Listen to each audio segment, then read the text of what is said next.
A moeda do Japão, o Ien, está atingindo novas mínimas e vem se desvalorizando frente ao dólar. E pelo fato do Japão estar entre as 5 economias mais relevantes do mundo, esse movimento tem implicações globais e é sobre isso que nós vamos falar. Como a desvalorização da moeda do Japão pode impactar o mercado americano, o mercado japonês e também o mercado global. Meu nome é Renan Zanella, eu sou analista CFA, estrategista da Zanella Wealth. Se você se interessa por economia, finanças e investimentos, inscreva-se no canal e fique até o final. Tenho certeza que esse vídeo vai agregar muito para o seu repertório, para o seu conhecimento. Vamos lá!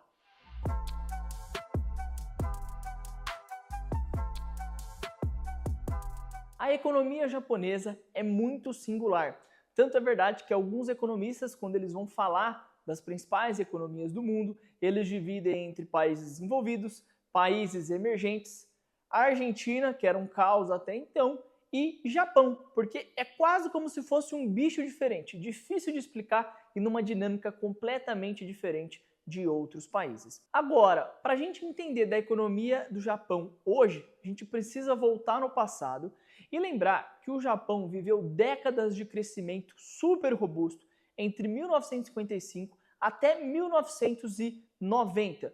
Se a gente anualizar o crescimento daquele período, a gente está falando de um crescimento de quase 6,8% ao ano, com uma valorização muito expressiva dos ativos, tanto ações, renda variável, quanto imóveis. Só que foi em 1990 que a gente teve uma das piores correções e o início de uma grande crise no preço dos ativos japoneses, e até então a economia japonesa nunca conseguiu se levantar, nunca conseguiu crescer. E a gente considera que esse período entre 1990 até agora, próximo de 2020, foi um período onde a economia japonesa não conseguiu crescer. Também foi um período onde não teve inflação, pelo contrário, a gente chegou a ter deflação por muito tempo. E a grande explicação, por mais que seja um tema que não haja consenso entre os economistas, então pode ser que a gente tenha explicações diferentes a partir da visão e da perspectiva econômica, porém a grande explicação é que o Japão viveu uma crise de balanço patrimonial. Isso porque naquele período de prosperidade, um período onde muitos acreditavam que o Japão ia passar os Estados Unidos, similar à discussão que hoje se tem entre China e Estados Unidos, então naquele período onde o preço dos ativos subiu muito, a população em geral do Japão se endividou muito. Então, quando veio a correção dos preços, qual que foi ou qual costuma ser a primeira resposta dos bancos centrais quando uma economia vai mal, quando você tem um crash, quando você tem uma crise? É reduzir a taxa de juros. E o Japão levou isso muito seriamente, tanto é que a taxa de juros no Japão chegou a ser negativa. Porém, como o Japão enfrenta essa crise de balanço, acontece que as famílias e as empresas estão muito endividadas e mesmo com os juros caindo, a prioridade nesse momento de recuperação era pagar a sua dívida e não fazer novos investimentos ou consumir. É como se a política monetária tivesse perdido os seus efeitos ou tivesse perdido o seu poder de fogo. Então o Banco Central se viu numa situação muito limitada. Tanto é verdade que nos últimos anos o Banco Central japonês ele conseguiu, de uma forma ainda mais intensa do que outros países, intervir na economia e no mercado financeiro. Então, se a gente teve a redução da taxa de juros para valores inferiores a zero, nós tivemos também o quantitative easing no Japão, que nós também tivemos nos Estados Unidos, também tivemos em outros países, mas no Japão foi ainda pior, que é um programa de compra de títulos por parte do governo, por parte do Banco Central. Então, o Banco Central japonês comprou vários corporate bonds, vários títulos corporativos. O Banco Central japonês também começou a comprar ações, tanto ETFs quanto ações. Então, boa parte da dívida corporativa japonesa e do mercado acionário é detido pelo Banco Central. Tudo isso numa tentativa de estimular a economia, de estimular a inflação, de estimular o consumo, de estimular o crescimento. Porém, agora, o que nós estamos vendo é um cenário um pouco diferente, ainda repleto de incertezas. Isso porque a moeda japonesa, o Ien, vem se desvalorizando perante ao dólar numa intensidade muito forte e chegou aos menores níveis desde 1990.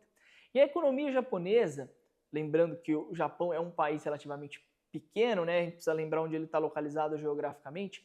A economia japonesa ela depende muito de importação. O Japão hoje importa quase 90% de toda a energia que é consumida e quase 60% de todo o alimento que é consumido.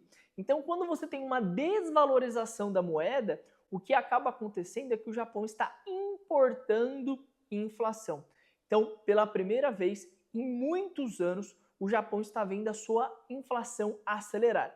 Acontece que, diferentemente de outros países, porque nós tivemos uma inflação mais alta nos Estados Unidos, na Europa, no Brasil, na Argentina continua, no Chile, em outros países, quando a inflação sobe, o que os bancos centrais costumam fazer é aumentar a taxa de juros.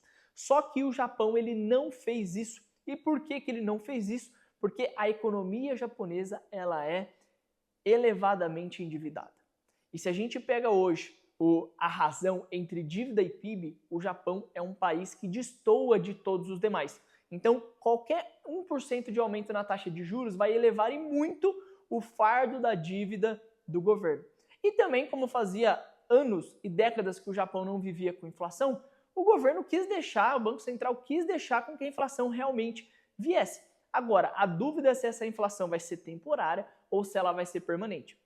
E se essa inflação continuar sendo cada vez maior, como o Banco Central vai precisar reagir para conter essa inflação considerando a dívida? E é justamente por causa dessa diferença de política monetária entre o Japão, que não está subindo as taxas de juros, em relação a outros países, que a moeda japonesa vai perdendo valor. Porque se você tem economias maiores, Alemanha, Reino Unido, Estados Unidos, Europa como um todo, elevando a taxa de juros e o Japão não tem elevado a sua taxa de juros, o normal é que a moeda japonesa continue a perder valor. E se ela continuar a perder valor, o Japão vai continuar importando inflação, vai continuar havendo uma aceleração do preço de suas mercadorias. Dado todo esse ensinamento e aula histórica, vamos falar da atualidade. O que está acontecendo no Japão agora? O Banco Central japonês pôs fim a um período de 17 anos sem aumento na taxa de juros e nós saímos do território de juros negativo. O Japão era o último país que mantinha uma taxa de juros negativa. Só que no dia 26 de abril, há não muito tempo, o Banco Central japonês decidiu manter a taxa básica de juros, que hoje está em 0,1%. Só que o mercado não gostou e a gente teve só em um dia uma desvalorização de quase 1,6% da moeda japonesa frente ao dólar, o que é uma volatilidade muito grande para uma moeda que é considerada uma moeda estável em relação a outras. E se você olhar nesses gráficos que eu coloco na tela, a título de curiosidade, a moeda japonesa ela vem se depreciando até mais do que o próprio real, seja desde o início de 2024, seja desde o início de 2020. Então, desde o início do ano, a moeda japonesa se depreciou quase 9%, enquanto o real se desvalorizou 3%. E se a gente pega desde 2020, a depreciação do real foi de 26%, enquanto o dólar cotado em ienes subiu 41,7%.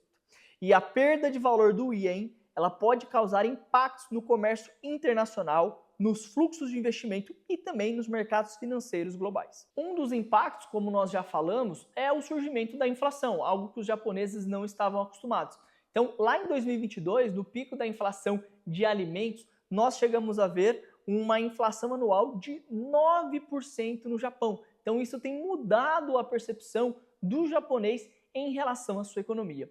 Agora, a principal consequência, o desdobramento dessa desvalorização do ien se dá em outros países. Isso porque a economia japonesa, sempre alternando entre a quarta ou a quinta maior economia do mundo, ela é extremamente relevante para o mundo como um todo, mas principalmente porque o Japão é um país que exporta poupança. O japonês, ele poupa muito, ele guarda muito dinheiro, por isso que a taxa de juros lá, até estruturalmente, é mais baixa do que em outros países.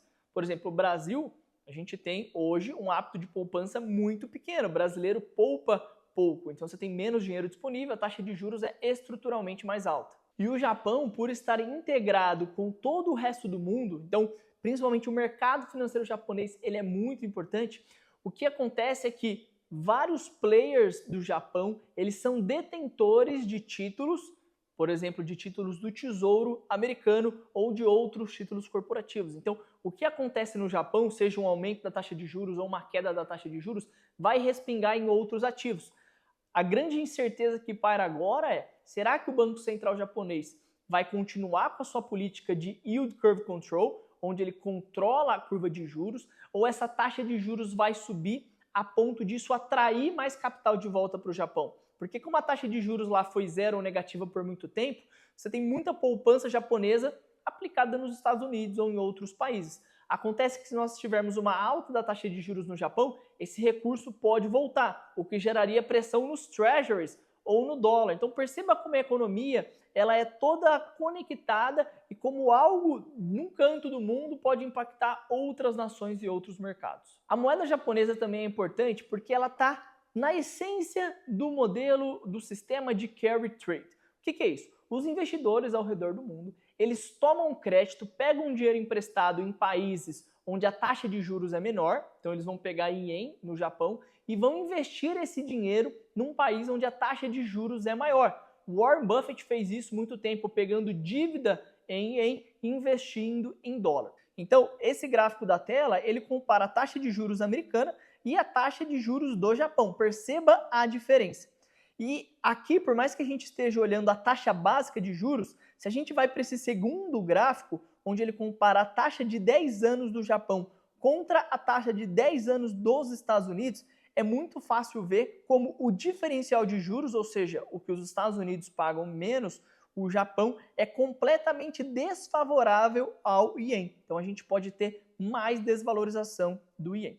Para nossa análise ficar ainda mais aprofundada, se a gente vai lá para o CFTC e vê o nível de apostas dos investidores, hoje a moeda japonesa está com o maior volume da história de posições em aberto. Ou seja, hoje os gestores, investidores esperam uma depreciação ainda maior e quem diz isso são os dados que a Investing.com ela divulga. Mais uma informação relevante é referente à dívida do Japão. Como eu havia dito, o Japão hoje destoa de todos os demais países e, segundo dados de 2023, a dívida pública do Japão hoje chega a 266% do PIB, sendo de longe o país mais endividado do mundo. É por isso que o Banco Central do Japão tem dificuldade de aumentar as taxas de juros, porque isso elevaria o custo de financiamento da dívida governamental. Talvez nesse momento você esteja se perguntando qual é a saída. Na verdade, não existe uma saída ou uma solução simples. O que alguns teóricos dizem é que uma solução para o Japão seria internalizar, de alguma forma forçadamente, a poupança dos japoneses. Lembrando que hoje o Japão tem muita poupança investida fora do país e trazer isso para dentro do país. Se você olhar esse gráfico, ele mostra como o Japão é o país com maior investimento líquido em outros países. Então a questão é, se esse recurso for tirado de outros países, principalmente dos Estados Unidos, da China, e for levado para o Japão, qual seria então os impactos dos mercados globais, em especial nos títulos públicos dos Estados Unidos? Então essa é uma pergunta que nós não temos a resposta. Mas eu tenho certeza que depois desse vídeo você entendeu o porquê que a moeda japonesa ela é tão importante para o mundo e por que o Japão é um país tão singular em relação a outros. E se você gostou desse vídeo, além de deixar o seu like, compartilhar, mandar para o máximo de pessoas possível, deixa nos comentários se você gosta desse tipo de conteúdo para a gente trazer mais análises econômicas, porque a gente fala muito de mercado e é importante pegar algo da economia e aplicar isso ao nosso portfólio, aos ativos do mercado, mas a gente pode trazer mais história, igual eu falei do Japão, a gente pode ter um vídeo dedicado à Turquia, ao próprio Brasil, que o nosso povo desconhece, a nossa economia, a Argentina e outros países. Até a próxima!